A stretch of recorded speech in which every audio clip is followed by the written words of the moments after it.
চোখে মুখে বুকে মাখিও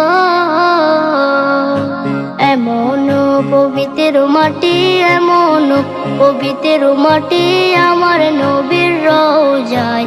তোমরা যদি যাও গো মদিনায়, তোমরা যদি যাও গো মদিনায়। ইয়া রাসূলুল্লাহ ইয়া হাবিবাল্লাহ, ইয়া রাসূলুল্লাহ ইয়া হাবিবাল্লাহ। মদিনা শরীফের মাঝে বেহেশতের বাগান আছে ও, সেই বাগানে শুয়ে আছেন, সেই বাগানে শুয়ে আছেন প্যারা নবী মুস্তাফায়। তোমরা যদি যাও